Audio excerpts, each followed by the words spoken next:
का ज्योग्राफी पढ़ेंगे, जिसमें आपका जो शक्ति संसाधन चल रहा था, है ना, शक्ति यानी ऊर्जा संसाधन।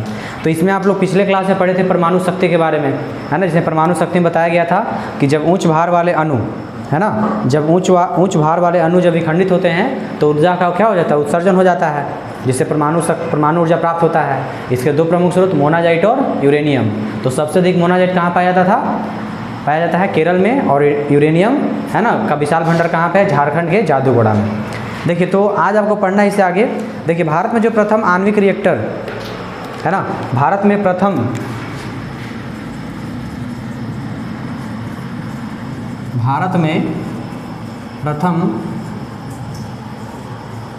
आणविक, ठीक है, भारत में प्रथम आणविक रिएक्टर का जो, है ना, मतलब स्थापना हुआ था,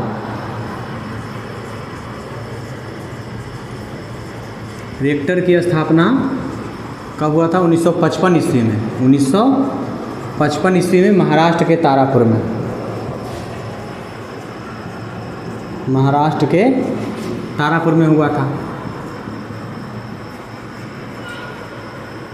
देखिए, तो उसके बाद भारत में मतलब परमाणु ऊर्जा का जो मतलब विशाल भंडार जैसे कहा गया, देखिए इसका भारत में जब 1955 में जब प्रथम आणविक रिएक्टर का स्थापना किया गया महाराष्ट्र के तारापुर में, तो इसका प्रथम उद्देश्य यही था कृषि और उद्योग धंधे को बिजली प्रदान करना, ठीक है। और देश में अभी तक टोटल 6 परमाणु विद्युत गृह स्थापित किए गए हैं, है ना। ये भी याद रखिएगा कि भारत में कितने परमाणु विद्युत गृह हैं?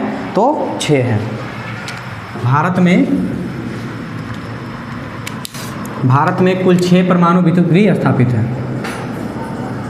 भारत में कुल कितने? 6 परमाणु विद्युत गृह, 6 परमाणु विद्युत गृह स्थापित हैं। देखिए, जिसमें आपका सबसे पहला जो है ना, सबसे पहला है तारापुर परमाणु विद्युत गृह। सबसे पहला आपका है तारापुर परमाणु विद्युत गृह, तारापुर परमाणु विद्युत गृह, ठीक है। देखिए, तो तारापुर परमाणु विद्युत गृह जो आपका है ना, यह एशिया का सबसे बड़ा परमाणु विद्युत गृह है। क्या है यह? एशिया का सबसे बड़ा,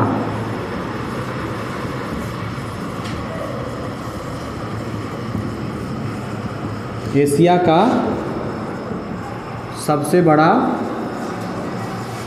परमाणु विद्युत गृह है, ठीक है। तारापुर परमाणु विद्युत का क्या है? एशिया का सबसे बड़ा परमाणु विद्युत गृह है, ठीक है। और यहाँ पे 2 परमाणु भट्टियाँ हैं, जो मतलब यहाँ पे मतलब, है ना, जिसका प्रत्येक का जो उत्पादन क्षमता आपका 200 मेगावाट है। और यहाँ पे कहा जाता है कि यूरेनियम के स्थान पर थोरियम से, है ना, प्लूटोनियम बनाकर विद्युत उत्पन्न किए जाते हैं।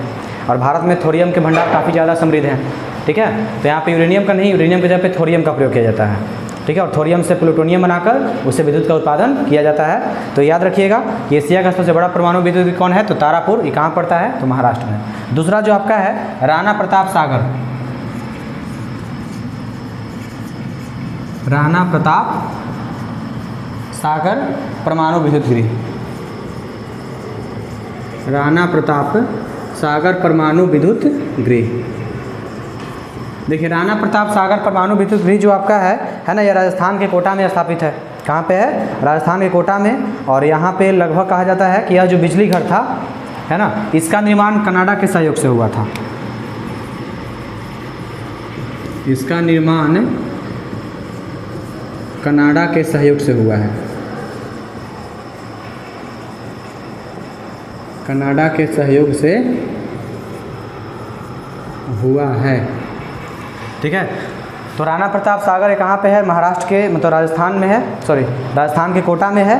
और यह जो किसका निर्माण किससे सहायता से हुआ था? कनाडा के सहयोग से हुआ था। इसका उत्पादन क्षमता है 100 मेगावाट, है ना।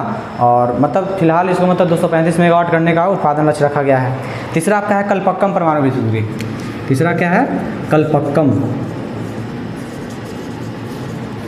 कलपक्कम परमाणु विद्युत गृह। देखिए, तो कलपक्कम परमाणु विद्युत गृह जो है ये आपका तमिलनाडु में है ना। और कहा जाता है कि इसमें लगभग तमिलनाडु में स्थित है। और तमिलनाडु में मतलब इसका 235 मेगावाट उत्पादन करने का क्षमता का लक्ष्य रखा गया है। चौथा जो आपका है ना, इसका नाम है चौथा है आपका, है ना, नरौरा परमाणु विद्युत गृह। नरौरा परमाणु विद्युत गृह।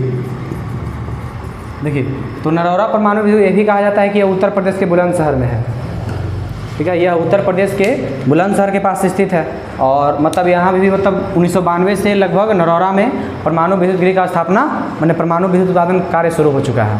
तो पहला आपका तारापुर, जो एशिया का सबसे बड़ा परमाणु विद्युत गृह है। दूसरा आपका राणा प्रताप सागर, यह राजस्थान के कोटा में है ना, इसका निर्माण कनाडा के सहयोग से हुआ था।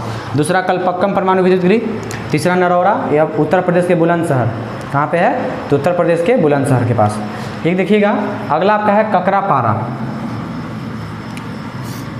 पांचवा जो है ककरापारा परमाणु विद्युत गृह। देखिए, तो ककरापारा परमाणु, ये कर्नाटक के जगवार जिला में है, सॉरी, है ना, मतलब गुजरात में है। कहाँ पे है, गुजरात में। और छठा आपका है कैगा। छठा क्या है, कैगा। ककरापारा गुजरात में है, कैगा जो है कर्नाटक में है। ठीक है, कैगा आपका पड़ता है कर्नाटक के जगवार जिला में। ठीक है, और मतलब लगभग इस तरह से भारत में आपका टोटल 6 तरह का परमाणु विद्युत का स्थापना किया जा चुका है। अब देखिए, अब यहाँ से जो आपको पढ़ना है, इसका नाम है गैर पारंपरिक ऊर्जा स्रोत। ठीक है, क्या नाम है, गैर पारंपरिक शक्ति के स्रोत।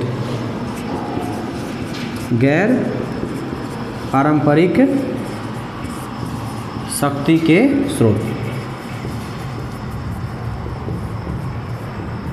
देखिए, तो इसमें कहा जाता है कि देखिए, आज हम लोग अधिक दिनों तक, है ना, मतलब पारंपरिक पर ज़्यादा डिपेंड नहीं रह सकते हैं, क्योंकि ये समाप्त संसाधन एक बार कभी ना कभी समाप्त होंगे ही होंगे।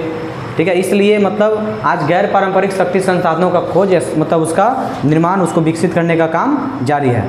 जैसे कि बायोगैस, सौर ऊर्जा, पवन ऊर्जा, ज्वारीय ऊर्जा, भूतापीय ऊर्जा, तरंगीय ऊर्जा, ये सब, है ना, गैर पारंपरिक ऊर्जा स्रोत का प्रमुख एग्जाम्पल है। और भारत इस समय समझिए तो विश्व का एक ऐसा देश है जहाँ पे मतलब नवीकरणीय, यानी कि गैर पारंपरिक शक्तियों का उपयोग करने के लिए प्रौद्योगिकी विकसित कर रहा है। ठीक है, यानी कि गैर पारंपरिक में कौन कौन आ जाएगा, सौर ऊर्जा, है ना, बायोगैस, पवन ऊर्जा, ज्वारीय ऊर्जा, भूतापीय ऊर्जा, ये सब क्या है, गैर पारंपरिक का स्रोत है। इसमें सबसे पहले आपको पढ़ना है सौर ऊर्जा के बारे में। क्या है, सौर ऊर्जा। देखिए, तो सौर ऊर्जा जानते हैं किससे प्राप्त होगा, सूर्य से। यानी कि जब फोटोवोल्टाइक सेलों में जब सूर्य की किरणों को भेजा जाता है ना, जब फोटोवोल्टाइक सेलों में जब सूर्य की किरणों को भेजा जाता है तो वह ऊर्जा में परिवर्तित हो जाता है, और इसी ऊर्जा क्या कहा जाता है ना, सौर ऊर्जा कहा जाता है। यह कम लागत में, अच्छा मतलब कहने का मतलब है इसमें लागत कम होता है। दूसरा आपका है पवन ऊर्जा। तो पवन ऊर्जा है पवन चक्कियों से प्राप्त किया जाता है ना, और भारत विश्व का सबसे बड़ा पवन ऊर्जा उत्पादक देश है। ठीक है, तीसरा आपका जो है, दूसरा हो गया पवन ऊर्जा। तीसरा आपका है ना, ज्वारीय ऊर्जा, ज्वारीय या तरंग ऊर्जा।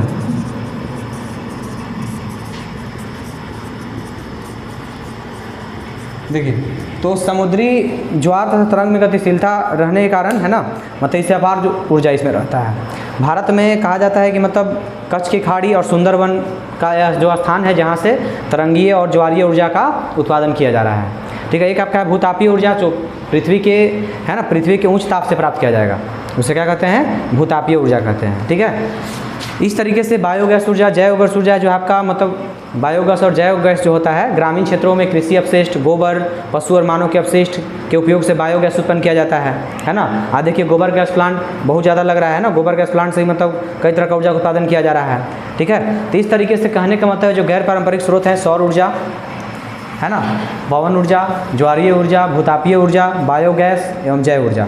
तो इस तरीके से मतलब जो गैर पारंपरिक ऊर्जा स्रोत हैं, भारत इसको विकसित करने के लिए नई नई तरह का प्रौद्योगिकी का विकास कर रहा है, क्योंकि ज़्यादा दिन तक लोग पारंपरिक पे ज़्यादा डिपेंड रह नहीं सकते हैं। क्यों, क्योंकि ये समाप्त संसाधन है। ठीक है, इस कारण से।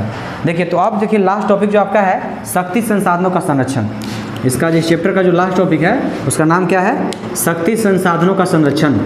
यानी कि शक्ति संसाधनों का हम संरक्षण कैसे कर सकते हैं।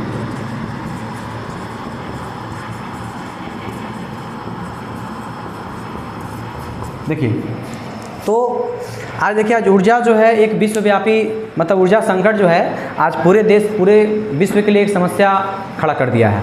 इस कारण से मतलब इसके दिशा में, मैंने इसको संरक्षित करने की दिशा में कई तरह का प्रयास किया जा रहा है। जैसे पहला है ऊर्जा के प्रयोग में मितव्ययता। पहला क्या है आपका,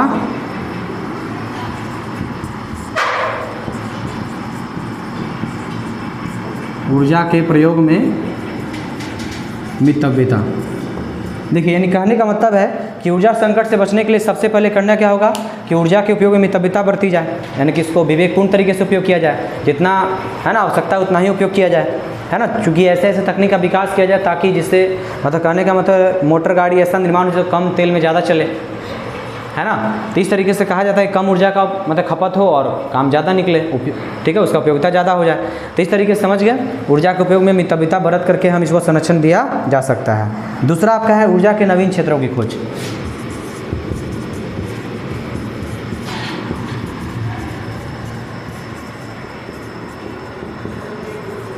ऊर्जा के नवीन क्षेत्रों की खोज। देखिए ऊर्जा संकट समाधान में एक और है कि ऊर्जा के हम नए नए क्षेत्रों का अन्वेषण करते चले, है ना। और भारत में 1970 के बाद से इस दिशा में बहुत ज़्यादा वृद्धि हुआ है, बहुत ज़्यादा विकास वाला काम हुआ है ना। चूँकि भारत बहुत सारा अनेक तरह का कोयला पेट्रोलियम का खदान का नए नए क्षेत्रों का पता चल रहा है भारत में। तो ऊर्जा के हम नए नए क्षेत्रों का खोज करके ऊर्जा संकट को कम करने का प्रयास कर सकते हैं। तीसरा है ऊर्जा के नवीन वैकल्पिक साधनों का उपयोग।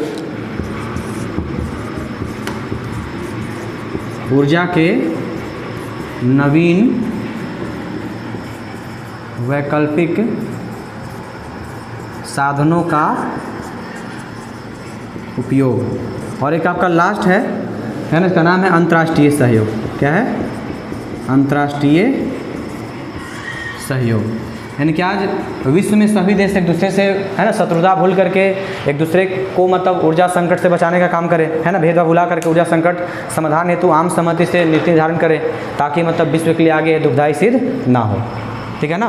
तो लगभग यही है आपका कि ऊर्जा के प्रयोग में मितव्यता बरत के, ऊर्जा के नवीन क्षेत्रों का खोज करके, ऊर्जा की जगह नए नए वैकल्पिक साधनों का उपयोग करके, और अंतर्राष्ट्रीय ने पूरा देश मिल करके अगर ऐसा नीति नियम बनाता है जिससे ऊर्जा संरक्षण को बढ़ावा मिले तो जाके ऊर्जा संकट से हम बचने का प्रयास कर सकते हैं या ऊर्जा या शक्ति संसाधन को संरक्षण दे सकते हैं, ठीक है। तो इस चैप्टर में आप गैर पारंपरिक और पारंपरिक ऊर्जा स्रोत समझ गए, कोयला पढ़े, पेट्रोलियम पढ़े, प्राकृतिक गैस, जल विद्युत, ताप विद्युत, परमाणु खनिज। उसके बाद क्या पढ़े आज?